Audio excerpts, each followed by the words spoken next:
আমরা কি এখানে কান্নার জন্য এসেছি? আমরা এখানে কিসের জন্য এসেছি?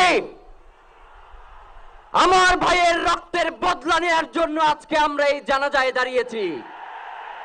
প্রিয় ভাইয়েরা, আজকে কবি নজরুলের যেই বিদ্রোহী দুটো লাইন, যাকে উসমান হাদি তার আদর্শ মনে করত, আমি চিরবিদ্রোহী বীর, বিশ্ব ছড়ায় উঠিয়াছি একা, চির উন্নত শির। প্রিয় ভাইয়েরা, আপনারা জানেন শরীফ ওসমান হাদিকে এক সপ্তাহ 168 ঘন্টা আগে গুলি করা হয়েছে। এখন পর্যন্ত কি তার খুনিকে গ্রেফতার করা হয়েছে? সরকারের পক্ষ থেকে এখন পর্যন্ত কি খুনিকে গ্রেফতারের ব্যাপারে আপনাদেরকে আশ্বস্ত করা হয়েছে? তারা কি এখন পর্যন্ত আমাদেরকে জানিয়েছে যে খুনি কোন জায়গায় রয়েছে? আমরা স্পষ্ট মনে করছি যে এখানে খুনি একজন নয়, এখানে পুরো একটা খুনি চক্র কাজ করেছে। আমরা ইনকিলাব মঞ্চ এবং তার পরিবারের পক্ষ থেকে আপনাদেরকে জানিয়ে দিতে চাই, খুনের পরিকল্পনাকারী, খুনের সহায়তাকারী এবং পুরো খুনি চক্রকে বিচারের আওতায় নিয়ে আসতে হবে এবং আগামী 24 ঘন্টার মধ্যে স্বরাষ্ট্র উপদেষ্টা এবং সহকারী উপদেষ্টা খোদাবক্স তাদেরকে জনতার সম্মুখে এসে তারা এই খুনের ব্যাপারে এই আগামী গত এক সপ্তাহ ধরে কি পদক্ষেপ নিয়েছে তা জনসম্মুখে জানাতে হবে। যদি তারা জানাতে না পারে তাহলে তাদেরকে পদত্যাগের জন্য প্রস্তুত থাকতে হবে। আমরা ইনকিলাব মঞ্চ কোনোভাবেই শরীফ ওসমান হাদির রক্তকে বৃথা যেতে দেব না। আমরা ঘোষণা করতে চাই, শরীফ ওসমান হাদির রক্তের মধ্য দিয়ে বাংলাদেশ ইনসাফ কায়েম হবে।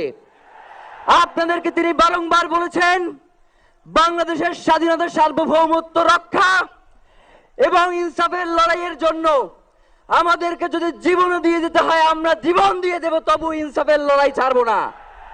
সুতরাং প্রিয় বন্ধুগণ, আমাদেরকে ইনসাফের লড়াই লড়তেই হবে। আপনারা রাজি আছেন কিনা? এবং সেই সাথে আমরা আরো বলতে চাই, সিভিল মিলিটারি ইন্টেলিজেন্সের মধ্যে ঘাপটি মেরে বসে থাকা আওয়ামী দোসরদেরকে চিহ্নিত করে গ্রেফতার করতে হবে।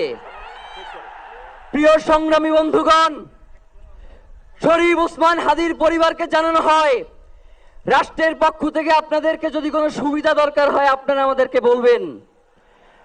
আমরা শরীফ ওসমান হাদির পরিবার থেকে রাষ্ট্রকে জানাতে চাই, যদি এই রাষ্ট্রকে রক্ষা করতে শরীফ ওসমান হাদির পরিবারের 5 সদস্য তার ভাই এবং বোনদের যদি রক্ত লাগে তারা দেওয়ার জন্য প্রস্তুত রয়েছে, তবুও এই খুনিদেরকে চিহ্নিত করে বিচারের মুখোমুখি করতে হবে।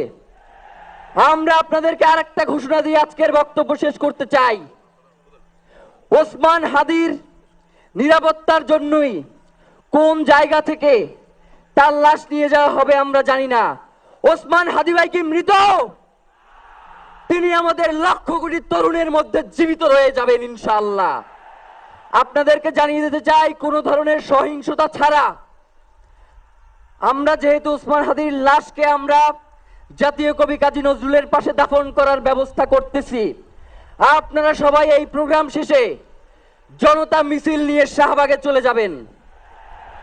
আমরা ওখানে গিয়ে আপনাদের সাথে দাফনের পরে কথা বলবো।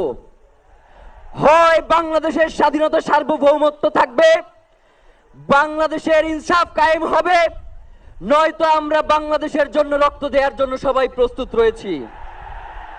এবং ইনকিলাব মঞ্চ ব্যতীত কারো কোনো প্রোপাগান্ডায় আপনারা কোনো ধরনের সহিংসতার পথ বেছে নেবেন না।